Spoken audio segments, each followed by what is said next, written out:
Partnership accounts, ये पूरा starting में इसका पार्टनरशिप का बेसिक है। पार्टनरशिप क्या होता है, कैसे इसमें अकाउंट्स वगैरह, क्या क्या मेन अकाउंट्स बनते हैं, क्या रूल रेगुलेशन है, वो सब इस चैप्टर में आ जाएगा। पार्टनरशिप अकाउंट्स, इसमें लिखा है Indian partnership act 1932 as per under section 4, partnership is the relation between persons who have agreed to share the profit of a business carried on by all or any one of them acting for all। यानी कि partnership कुछ लोग मिलकर एक agreement करते हैं साथ में बिजनेस करने का, और उस बिजनेस को सभी लोग मिलकर भी चला सकते हैं और उसमें से कोई एक पर्सन भी चला सकते हैं। 4 पार्टनर हैं तो चारों के चारों भी बिजनेस साथ में मिलकर चला सकते हैं। चारों में से कोई एक व्यक्ति भी बिजनेस को रन कर सकता है, और जो भी बिजनेस का प्रॉफिट होगा वो चारों में डिस्ट्रीब्यूट हो जाएगा, जो उनके बीच एग्रीड रेशियो, जो उनके बीच एग्रीमेंट हुआ है उस रेशियो में। और एग्रीमेंट नहीं हो तो क्या करेंगे, वो सब चीजें भी इसमें आपको कंप्लीट आगे दी हुई है। ये एग्रीमेंट मतलब उसी को ही बोलते हैं पार्टनरशिप डीड।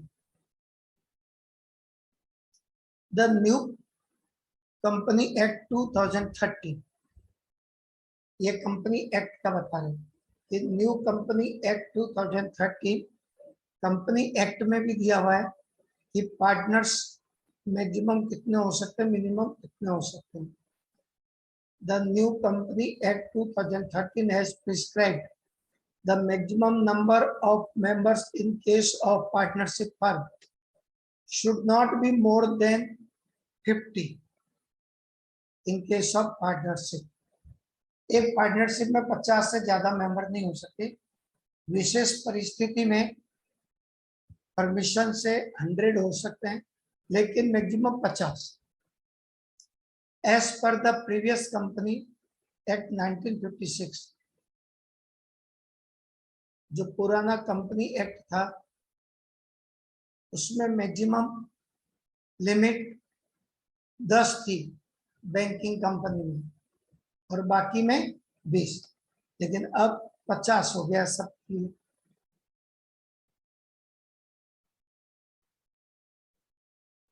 पार्टनरशिप डीड मतलब पार्टनर्स के बीच जो एग्रीमेंट बनता है उसी को बोलता है पार्टनरशिप डीड।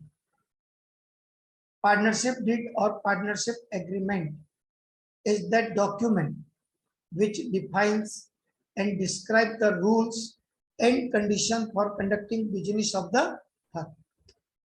इसमें पूरे रूल रेगुलेशन लिखे रहता है पार्टनरशिप डीड में, पूरा कंप्लीट एक एक चीज लिखा रहता है, ताकि कभी पार्टनर्स के बीच कोई डिस्प्यूट हो जाए तो उसका सॉल्यूशन कैसे होगा, क्या है, ये सब पूरा कंप्लीट चीज पार्टनरशिप डीड में लिखा रहता है। It is determined the mutual rights and duty of partners so that may not be any dispute in future। तो हर चीज, सभी चीज इसमें, हर एक चीज इसमें क्लियर होती है ताकि कोई डिस्प्यूट ही ना हो।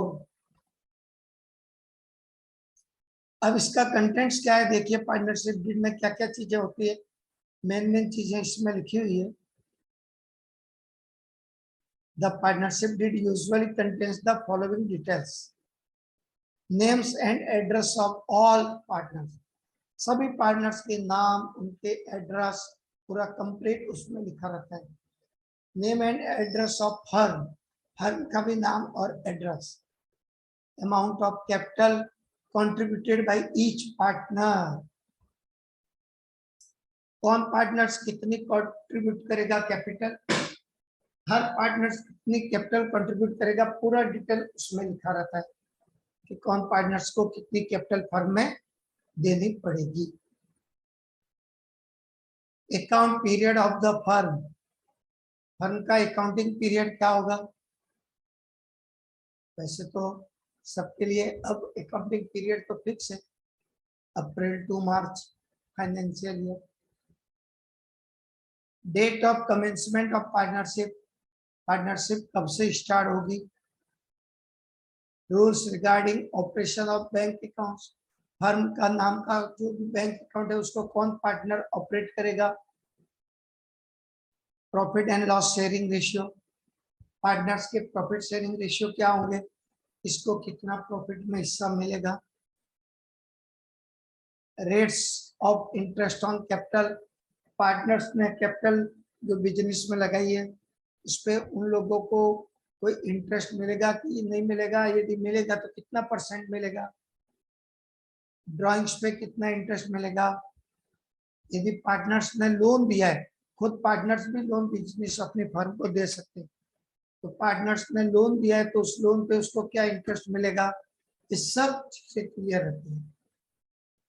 यदि कोई वर्किंग पार्टनर है, वर्किंग पार्टनर मतलब जो फर्म में काम कर रहे हैं, एक पार्टनर जो होता है पैसा बस लगा देता है और काम नहीं करता है, उसको स्लीपिंग पार्टनर बोलते हैं। उसको स्लीपिंग पार्टनर बोलते हैं, जो केवल पैसा बस लगा दिया, बाकी और कुछ काम नहीं करेगा। और कुछ पार्टनर पैसा तो लगाते ही उसके साथ साथ काम भी करते हैं, उसको वर्किंग पार्टनर बोलते हैं। तो काम करने के बदले में उनको कमीशन है, बोनस है, सैलरी है, ये सब मिल सकती है। तो कोई वर्किंग पार्टनर है तो उसको सैलरी कितना मिलेगा कि नहीं मिलेगा या कितना कमीशन मिलेगा, तो सब चीजें क्लियर रहती है। Salary, commission etcetera if payable to partner, यदि पार्टनर को पे होगा तो वो सब लिखा रहेगा।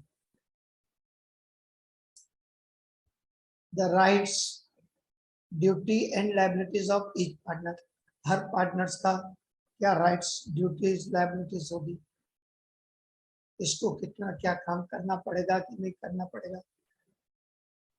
Settlement of accounts on dissolution of the firm, यदि फर्म कभी बंद हो गई तो फर्म के अकाउंट्स आपस में जो भी हिसाब किताब सेटलमेंट करना है वो कैसे सेटलमेंट होगा, वो सब चीजें पहले से इसमें क्लियर कर दी जाती है पार्टनरशिप डीड में, ताकि बाद में कोई डिस्प्यूट ही ना हो फर्म बंद होती है।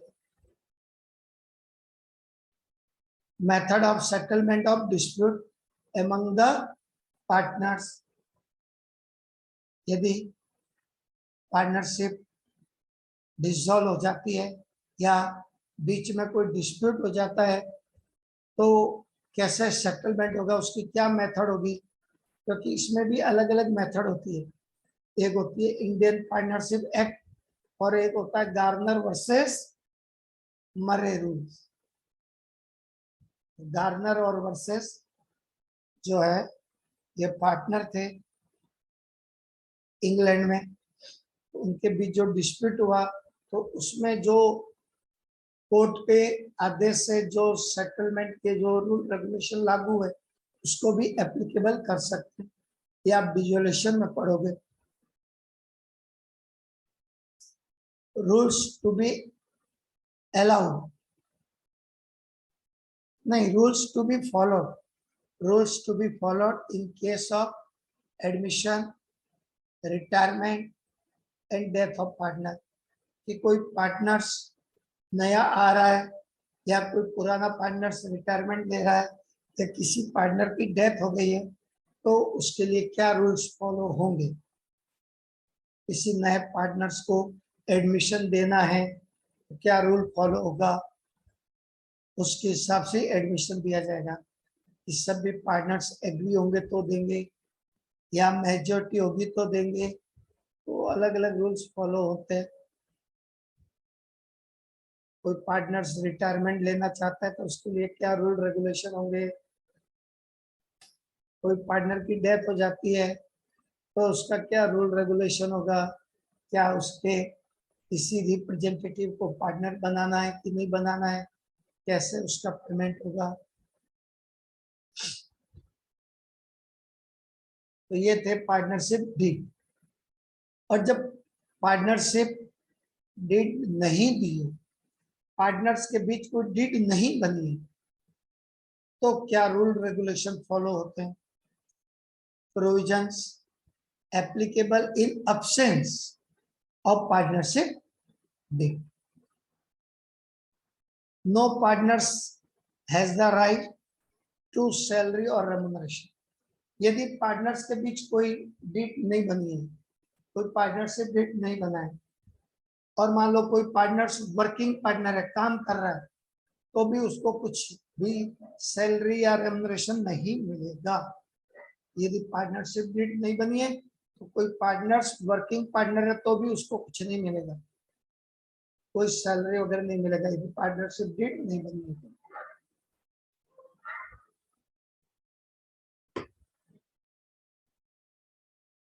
इसके बाद where a partners is entitled to interest on the capital subscribed by him, such interest shall be payable only out of profits. If there is no agreement for interest on capital, then interest will not be allowed to partners capital. इसमें लिखा है where a partner is entitled to interest on the capital subscribed by him, such interest shall be payable only out of profit. यदि loss होगा तो interest on capital नहीं मिलेगा. ये कब? जब पार्टनर्स को इंटरेस्ट लेने के लिए वो एंटाइटल्ड, मतलब पार्टनर्स ने कोई कैपिटल लगाई है और उनके बीच एग्रीमेंट तो नहीं हुआ है, डीड तो नहीं बनी है, लेकिन यह है कि भाई पार्टनर्स को इंटरेस्ट ऑन कैपिटल मिलेगा. कोई ओरली ऐसे ही कोई एग्रीमेंट हो गया है, मतलब रिटर्न में कुछ नहीं है, ओरली है कि भाई पार्टनर्स को कैपिटल पे इंटरेस्ट मिलेगा, तो केवल इंटरेस्ट प्रॉफिट से मिलेगा, लॉस है तो नहीं मिलेगा. If there is no agreement for interest on capital, then interest will not be allowed. और यदि कोई एग्रीमेंट नहीं हुआ, चाहे कोई ओरली एग्रीमेंट भी नहीं, कुछ भी नहीं है, तो कोई इंटरेस्ट ऑन कैपिटल नहीं दिया जाएगा. पार्टनरशिप डीड नहीं बनी है, लेकिन फिर भी इंटरेस्ट ऑन कैपिटल का कोई एग्रीमेंट हुआ है, तो इंटरेस्ट ऑन कैपिटल पार्टनर्स को मिलेगा, और यदि कोई एग्रीमेंट ही नहीं है तो इंटरेस्ट ऑन कैपिटल नहीं दिया जाता है. If a partner has made advance beyond his capital for the purpose of the business, he is entitled to interest thereon that rate of 6% per annum. यदि किसी पार्टनर ने फर्म को कुछ पैसा एडवांस दिया है, यदि कुछ एडवांस पे किया है, तो उसको एडवांस और लोन, यदि कोई पार्टनर फंड को लोन देता है और एडवांस देता है, तो उस पर 6% इंटरेस्ट मिलता है, भले पार्टनरशिप डीड नहीं है तो भी. ये लोन का भी दिया हुआ है, देखो, interest at the rate of 6% per annum to be allowed on partners loan to the firm. यदि किसी पार्टनर ने फर्म को एडवांस और लोन दिया है, तो 6% उसको इंटरेस्ट अलाउड होगा, यानी मिलेगा. No interest is to be charge on the drawings. जब पार्टनरशिप डीड नहीं बनी है, ना तो इंटरेस्ट ऑन कैपिटल और नहीं interest on drawing. Interest on drawing भी नहीं मिलेगी. और पार्टनरशिप डीड नहीं बनी है तो प्रॉफिट एंड लॉस जो होता है वो इक्वली डिस्ट्रीब्यूट होता है, कैपिटल रेशियो में नहीं. कोई पार्टनर चाहे कम कैपिटल लगाया हो या ज्यादा कैपिटल लगाया हो, यदि पार्टनरशिप डीड नहीं बनी है तो प्रॉफिट लॉस इक्वली डिस्ट्रीब्यूट होगा, भले किसी ने कम कैपिटल लगाया हो या ज्यादा लगाया. तो ये कुछ रूल रेगुलेशन थे पार्टनरशिप के. अब जब आप आगे पढ़ेंगे, admission of partner, retirement of partner, या डिजोल्यूशन, तो ये पार्टनर्स कैपिटल अकाउंट आपका जरूर बनेगा। पार्टनर्स कैपिटल अकाउंट का फॉर्मेट मालूम होना जरूरी है कि पार्टनर्स कैपिटल अकाउंट में कैसे क्या एंट्री करते हैं, और ये भी दो अलग अलग तरीके से बन सकता है। व्हेन कैपिटल इज फ्लक्चुएटिंग, एक होता है जब कैपिटल फ्लक्चुएटिंग हो, और एक होता है जब कैपिटल फिक्स हो। दो अलग अलग condition. When capital is fluctuating, जब पार्टनर्स की कैपिटल फ्लक्चुएटिंग होती है, मतलब कि चेंजेस उसमें होते रहता है, निकालना डालना पैसा, कभी कैपिटल में से कुछ पैसा निकाल दिए डाल दिए, तो ये फ्लक्चुएटिंग हो गया। और एक कैपिटल होता है फिक्स। फिक्स वाले में क्या होता है कि पार्टनर्स की एक कैपिटल फिक्स कर दी जाती है कि भाई आपको इतना कैपिटल रखना है। उसके बाद कुछ भी यदि आप उसमें लेन देन करते हैं, निकालते हैं डालते हैं, तो उसके लिए अलग से अकाउंट मेंटेन होता है, उसको बोलते हैं पार्टनर्स करंट अकाउंट। तो जब कैपिटल फिक्स होती है तो कैपिटल के साथ साथ पार्टनर्स का एक करंट अकाउंट भी बनता है। अब जैसे आपने बैंक में फिक्स्ड डिपॉजिट अकाउंट ओपन किया, फिक्स्ड डिपॉजिट पैसा किया, तो फिक्स्ड डिपॉजिट से अपन बार बार पैसा निकाल सकते हैं डाल सकते हैं क्या? नहीं कर सकते, उसके लिए अलग अकाउंट ओपन करना पड़ता है। वैसे पार्टनरशिप में यदि कैपिटल फिक्स है तो फिर वो आपकी कैपिटल फिक्स हो गई, फिर कभी भी आपको पैसा निकालना है डालना है, कुछ भी कर रहे हैं कैलकुलेशन कैपिटल से रिलेटेड, तो उसके लिए अलग से पार्टनर्स करंट अकाउंट बनता है। तो अभी अपन पढ़ रहे हैं व्हेन कैपिटल इज फ्लक्चुएटिंग। जब कैपिटल फ्लक्चुएटिंग हो तब तो फिर एक ही बनेगा पार्टनर्स कैपिटल अकाउंट। पार्टनर्स कुछ भी पैसा ला रहा है ले जा रहा है, कुछ भी उसको फर्म से प्रॉफिट मिल रहा है या कुछ भी ड्रॉइंग्स कर रहा है, सब कुछ उसी में हो जाएगा कैपिटल अकाउंट में अलग से, और उसका पार्टनर्स का कोई अकाउंट नहीं बनेगा उससे रिलेटेड। तो कैपिटल अकाउंट में सबसे पहले, अच्छा आपको मालूम है फर्म के लिए कैपिटल एसेट्स होता है कि लायबिलिटी होता है? फर्म के लिए कैपिटल एसेट्स लायबिलिटी होता है सर। लायबिलिटी होता है। ये फाइनल अकाउंट में भी अभी कुछ दिन पहले पढ़ाया हूँ। अभी कुछ दिन पहले अपन फाइनल अकाउंट पढ़े थे मनोहर जी। तो अपन कैपिटल कहाँ दिखाते थे बैलेंस शीट में? Liability side. लायबिलिटी साइड में। हाँ, कैपिटल फर्म के लिए लायबिलिटी होता है। कभी कभी कई लोग तो ये भी क्वेश्चन करते कि फर्म के लिए कैपिटल लायबिलिटी कैसे हुआ, ये खुद का है। तो वो भी मैंने समझाया था फाइनल अकाउंट में आप लोगों को कि लायबिलिटी क्यों होता है। किसी को मालूम है कैपिटल फर्म के लिए लायबिलिटी क्यों है? ये तो खुद का ही पैसा है, लोग ऐसा बोलते हैं। रंजीत जी। सर, तो उसको लायबिलिटी इसलिए बोलते होंगे कि जो पार्टनर जो पैसा लगाते हैं बिजनेस में, हाँ, तो उसको कल को वापस भी तो करना होगा। बिल्कुल सही। तो फर्म और जो ओनर, ये दोनों अलग अलग एंटिटी, यानी कि दोनों अलग अलग व्यक्ति, फर्म के हिसाब से बिजनेस के हिसाब से दोनों अलग अलग व्यक्ति माने जाते हैं। हम अकाउंट किसके लिए बनाते हैं? फर्म के लिए, पार्टनर के लिए नहीं, या ओनर के लिए नहीं, फर्म के लिए बनता है। तो ओनर और बिजनेस दोनों अलग अलग एंटिटी है। तो बिजनेस के लिए अकाउंट बनता है, ओनर के लिए नहीं।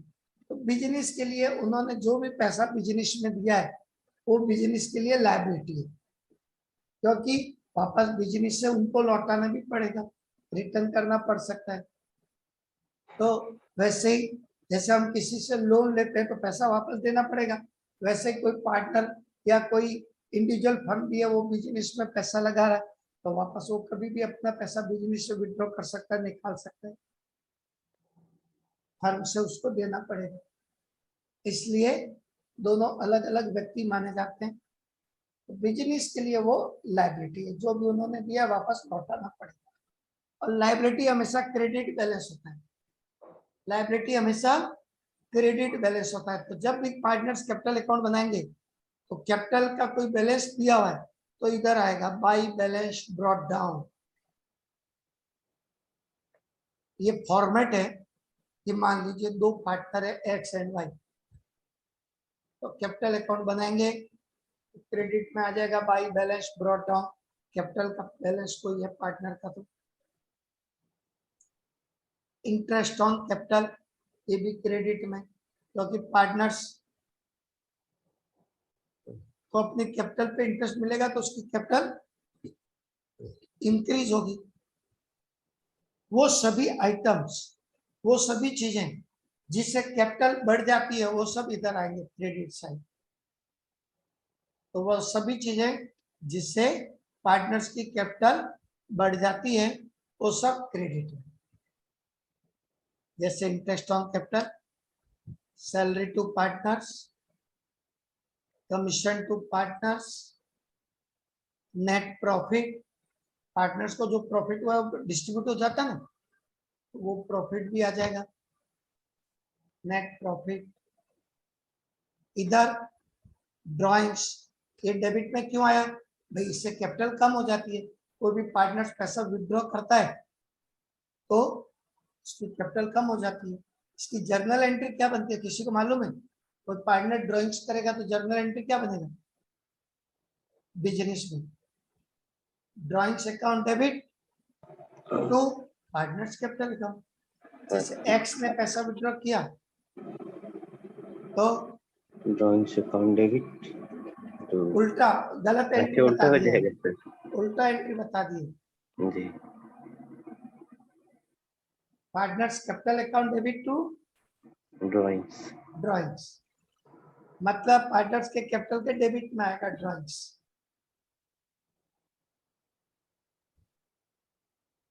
वैसे ड्राइंग्स की दो एंट्री होती है। सबसे पहले जब वो पैसा विड्रॉ करता है, जब बिजनेस से पैसा निकालता है पार्टनर, तो उसकी एंट्री होती है drawings account debit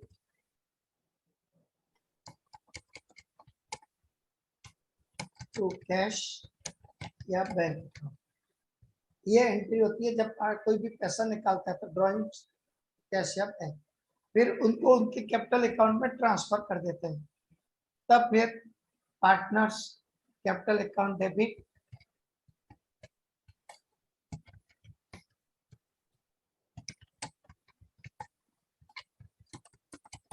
to drawings, इससे ड्राइंग्स अकाउंट क्लोज हो जाता है, इससे ड्राइंग्स अकाउंट क्लोज हो जाता है। और यदि डायरेक्ट एंट्री इसकी बनाई जाए ड्राइंग्स अकाउंट बिना ओपन किए, तो partners capital account debit to cash या बैंक हो जाता है। Partners capital account debit to cash या बैंक, डायरेक्ट एंट्री बनाना है।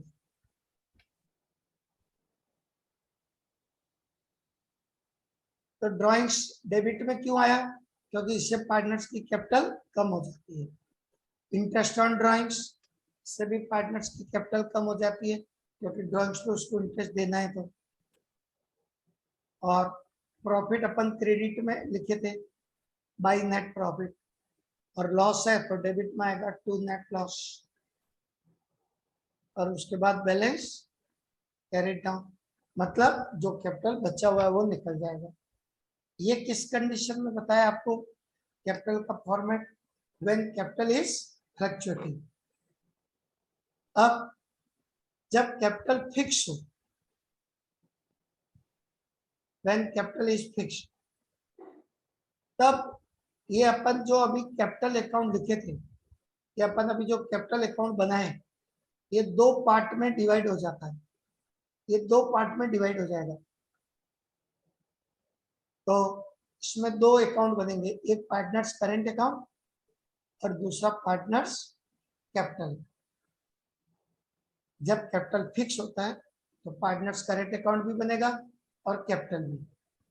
कैपिटल अकाउंट में केवल कैपिटल आएगा, कैपिटल अकाउंट में केवल कैपिटल आएगा, बाई बैलेंस ब्रॉट डाउन, और कोई वो एडिशनल कैपिटल दे रहा है फर्म को बाद में, और बीच में कुछ कैपिटल अपनी इंक्रीज कर रहा है और दे रहा है कैपिटल, तो बाई कैश, और कैपिटल उसने कम कर दिया अपनी, तो टू कैश कैपिटल विड्रॉन और बैलेंस शीट। ये कैपिटल विड्रॉन मतलब ड्राइंग्स नहीं, परमानेंट वो अपनी कैपिटल कम कर रहा है, निकाल रहा है बिजनेस से, तो इधर आएगा। और बाकी सब चीजें जो अपन देखे थे वो सब इसमें आ जाएगी करेंट अकाउंट में। तो करेंट अकाउंट का भी बैलेंस, करेंट अकाउंट का दोनों बैलेंस हो सकता है, डेबिट या क्रेडिट। क्रेडिट बैलेंस है तो इधर आ जाएगा by balance BD, debit balance है ज्यादा पैसा निकाल लिया है तो डेबिट में आ जाएगा टू बैलेंस बीडी, इसको बोलते हैं डेबिट बैलेंस। डेबिट बैलेंस हमेशा बैलेंस शीट में एसेट्स में लिखा रहता है, क्रेडिट बैलेंस लायबिलिटी में लिखा रहता है। तो करंट अकाउंट का दोनों में से कोई भी बैलेंस हो सकता है, डेबिट बैलेंस भी क्रेडिट बैलेंस भी। उसके बाद interest on capital, salary to partners, commission to partner, net profit, कोई सब चीजें जो अपन कैपिटल अकाउंट में पढ़े थे वो दो पार्ट में डिवाइड हो गई। ये सब करेंट अकाउंट में चले गया, interest, salary, commission, net profit. और ड्राइंग्स, इधर डेबिट में drawings, interest on drawings, net loss, ये सब करेंट अकाउंट में आ गए। और करेंट अकाउंट का डेबिट ज्यादा है तो क्रेडिट में लिखेंगे by balance carry down, debit का टोटल ज्यादा है तो क्रेडिट में लिखेंगे बाई बैलेंस कैरी डाउन,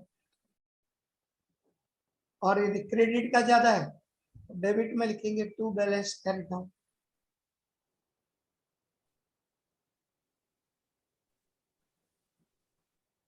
इसके बाद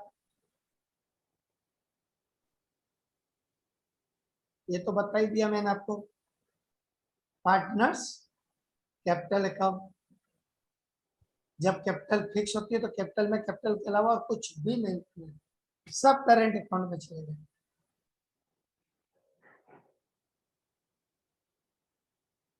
ये क्या चीज है, profit and loss appropriation account.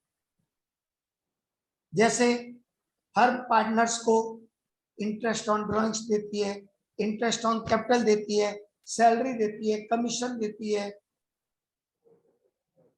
तो उन सबको फर्म के प्रॉफिट एंड लॉस अकाउंट में न दिखाकर उसका अलग से ट्रीटमेंट होता है, उसके लिए अलग से बनाते हैं, उसको बोलते हैं profit and loss appropriation account. Profit and loss appropriation account is that account of the firm which is prepared to ascertain the final amount of profit and loss to be distributed among the partners. तो partners के जो भी interest on capital, drawing, salary, bonus, commission charge करना है तो सब charge करने के बाद फिर आखिर में जो प्रॉफिट बचता है वो प्रॉफिट पार्टनर्स में फिर डिस्ट्रीब्यूट हो जाता है, जो रेशियो दिया हो। इंटरेस्ट ऑन ड्राइंग्स क्रेडिट में आता है। पहले तो जो भी फर्म का प्रॉफिट अपन निकाले पीएल अकाउंट से वो नोट किया जाता है, वो क्वेश्चन में दिया रहता है, तो इसमें आपको ट्रेडिंग पीएल वगैरह नहीं बनाना है। फिर इंटरेस्ट ऑन ड्राइंग्स, फिर इधर इंटरेस्ट ऑन कैपिटल। यदि पीएल अकाउंट से कोई लॉस कैलकुलेट हुआ है तो डेबिट में आ जाएगा to PL account loss, profit है तो बाई पीएल अकाउंट यानी प्रॉफिट। उसके बाद फिर interest on drawings credit, interest on capital debit, salary to partner, commission to partner.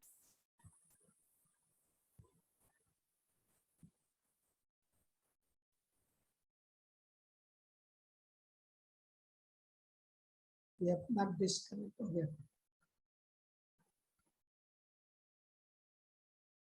तो अपन बता रहे थे कि जितने भी पार्टनर्स को अमाउंट पेबल है वो सब पीएल अप्रोप्रिएशन के डेबिट में, और इंटरेस्ट ऑन ड्राइंग्स क्रेडिट में, क्योंकि इंटरेस्ट ऑन ड्राइंग्स पार्टनर देता है फर्म को तो वो क्रेडिट।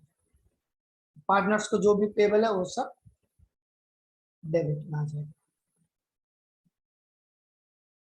और उसके बाद प्रॉफिट डिस्ट्रीब्यूट कर दिया जाता है। किसी को डाउट, इसमें कुछ पूछना है? क्योंकि अपन अब इसके क्वेश्चन बनाएंगे, उसके लिए नया वीडियो